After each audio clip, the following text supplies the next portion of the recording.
Zombie Apocalypse.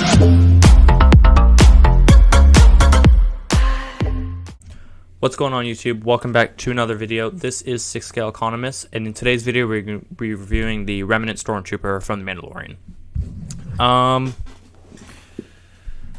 Cool. So, first let's talking, as we always do, we're going to talk about this figure first from a collector standpoint, and then we're going to talk about it from an investment standpoint. So this figure is, set to come out end of summer to, the kind of like end of fall 2020.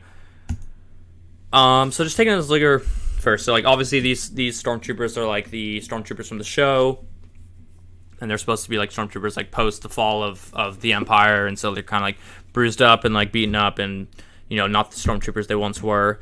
The figure looks cool. I love like the sand effects, and how damaged like the stormtroopers look. Like the weathering looks cool. I don't like totally love like how the Remnant troopers just like look in general. I kind of like the clean stormtrooper look for my stormtroopers, but like I can appreciate what they're like going for with this one, trying to add like a little story and character development to like the armor.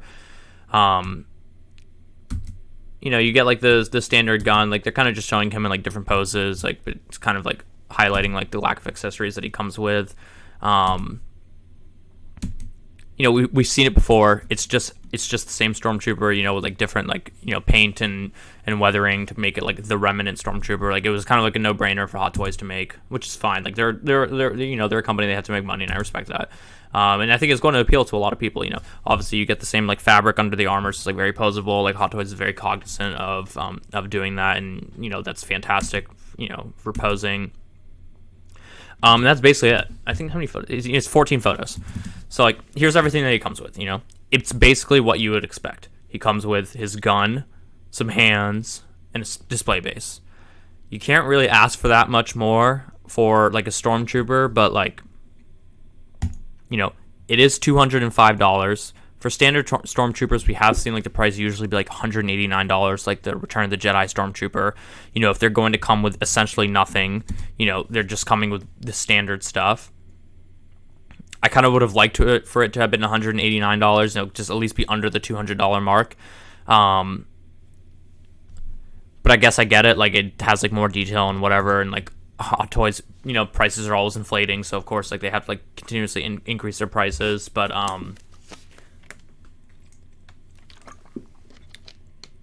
this figure just like doesn't like totally do it for me. I haven't pre-ordered this figure yet.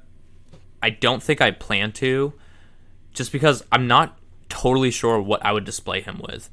Like, am I going to display him with the Mandalorian? Probably not. I'm going to display the Mandalorian obviously with the child, and I already pre-ordered the Heavy Mandalorian Infantry Trooper, which I talked about in a previous video if you haven't checked that out yet.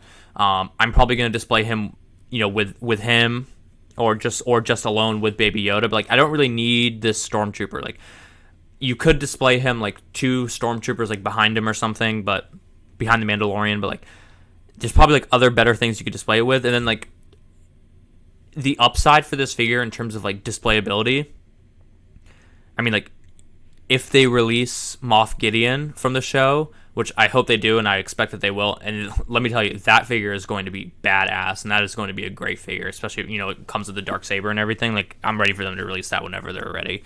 Like, are you going to display the Remnant Trooper with him? Probably not. You're probably going to display him with the Death Troopers, because, like, that's, like, his, like, whatever platoon and stuff. So, like, there's not really, like, all that much that you can display this figure with, and, like, while it is, like, a generic stormtrooper, so, like, it has that going for it, and that you don't really need to display it with other things. Like, for stormtroopers, like, on my shelf, like, I don't have a shelf in my detolf where I just display stormtroopers. Like, I'll display stormtroopers with like other characters or something, but I'm not just gonna display it on its own. And then in terms of like the things that he goes well with, like, there's not all that much.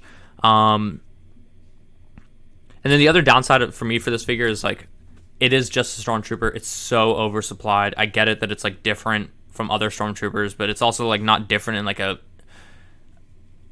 very appealing way for me, at least. And so it probably doesn't have that much upside.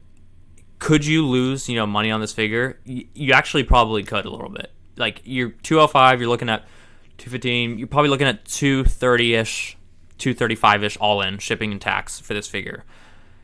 Stormtroopers sit on Facebook groups and they sit on eBay. Like people will post them up for sale, but if you're gonna post like a Return of the Jedi Deluxe Stormtrooper, that costs $243 retail, if you're gonna list that for like $270 on eBay, which is like probably what it's going to cost you all in, in a Facebook group, it's probably not gonna sell. You're probably gonna end up selling that figure for like $250, so you're gonna lose a little bit of money on shipping and taxes. It's probably gonna be the same situation with this figure, if not a little worse, in my opinion. They're just too oversupplied and there's not too much about them. And so if you want this figure from a collection perspective, obviously get it, and a lot of people will get this figure, and I think a lot of people should get this figure. But there's a lot of good Mandalorian figures, and if you're worried about buying any Mandalorian figures and losing money on them, this is one that you're probably going to want to stay away from. He has essentially no upside. He's like totally capped on his upside. There's, when we look at upside, we look at things like, can he be posable with things in the future? Is he like an undersupplied figure? Both those answers to those questions are no. I don't see anything that he's going to be posable with coming out in the future, and he's obviously not one that's oversupplied because he's a Stormtrooper, and Stormtroopers are the most oversupplied figures in Hot Toys, so they have very capped upsides. And so you don't have that much upside, and it's probably going to be a figure where you buy it, and like because of everything you're paying like all in and stuff, like once you open it, and even if you don't open it, you're probably never going to be able to get it above retail. And like once you go through all the hassle of everything and selling it and fees and shipping and all that jazz, you're probably going to lose a little bit of money on it. So my recommendation for this figure would be, if you like the Mandalorian, kind of like the no-brainers for if you want to buy it. If you like the Mandalorian, if you like Stormtroopers, then you get this figure. It's not one that's going to go like dramatically down. It's not going to be like a sequel figure, like the First Order Stormtroopers or the First Order Snowtroopers, which have just been absolutely decimated in the secondary market. That's not going to happen with this figure. So your downside is relatively capped, but your upside is also relatively capped, and your upside is probably capped below retail. So no matter what, you're probably going to lose money. It's probably going to be a figure that's going to return like anywhere from 80 to 90% of your money back if you ever decide to sell it. So yeah, that's going to be my overall recommendation figure. Not to like totally bash this figure, but I know that in a lot of my videos I talk about, a lot of figures I talk about, I'm very bullish on, and I basically recommend that you buy it for so many variety of different reasons.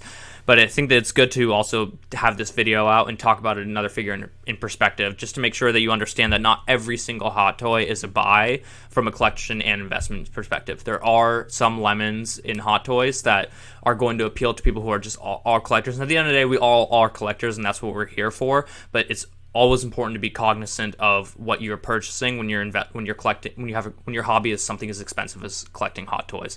It's important to be mindful of what you buy so that you can continue to collect these, going on, and not just constantly buying figures that you're selling at 70 to 80% of what you paid for them, and then burning out of your cash, and then it inhibits your ability to continue collecting hot toys.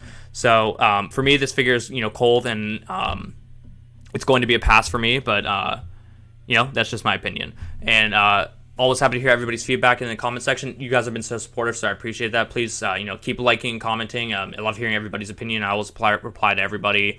And it's great to get everybody's perspective on which figures they want to talk about, and which figures we should be reviewing next, and what their opinions are on certain figures. So yeah, please remember, like, comment, and subscribe, and I'll see you in the next video. Peace.